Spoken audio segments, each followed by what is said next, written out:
தமிழகத்தில் மாவட்ட ஆட்சியர்கள் மற்றும் அதிகாரிகளின் அலட்சியம் காரணமாக அரசு மற்றும் தனியார் வாடகை வீட்டு வசதி ஆணையங்கள் சரியாக செயல்படவில்லை என்ற புகார்கள் எழுந்துள்ளன. வாடகை வீடுகள் தொடர்பான பிரச்சினைகளை தீர்க்கும் நோக்கில் 2019 வாடகை வீட்டு வசதி சட்டம் நிறைவேற்றப்பட்டது. இதன் அடிப்படையில் 35 மாவட்டங்களில் வாடகை வீட்டு வசதி ஆணையங்கள் அமைக்கப்பட்டன. இதன் மூலம் பொதுமக்கள் தங்கள் வீட்டு வாடகை தொடர்பான புகார்களை பதிவு செய்து கொள்ளலாம். ஆனால் தற்போது பல மாவட்டங்களில் இந்த ஆணையங்கள் எங்கே அமைந்துள்ளன என்பது கூட பொதுமக்களுக்கு தெரியவில்லை.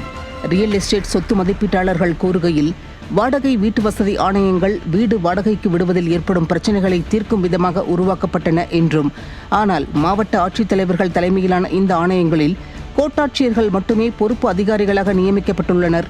இது அவர்கள் ஏற்கனவே இருக்கும் பணிகளில் கூடுதலாக வழங்கப்பட்டுள்ளது என்றும், இதற்கென தனி அதிகாரி நியமிக்கப்பட்டதில்லை, மேலும் மக்கள் தொடர்பு கொள்ளக்கூடிய கட்டுப்பாட்டு அறை எதுவும் கிடையாது என்றும் குற்றம் சாட்டுகின்றனர். தமிழகம் முழுவதும் 5 லட்சத்திற்கும் மேற்பட்ட கட்டிடங்கள் வாடகைக்கு விடப்பட்டுள்ளன. எனினும் தற்போது வரை 10,000த்திற்கும் குறைவான இடங்கள் மட்டுமே புதிய சட்டத்தின் கீழ் பதிவு செய்யப்பட்டுள்ளன. இதனால் மாவட்ட ஆட்சித்தலைவர்கள் இந்த சட்டத்தை செயல்படுத்துவதில் மேலும் கவனம் செலுத்த வேண்டும் என்ற எதிர்பார்ப்பு எழுந்துள்ளது.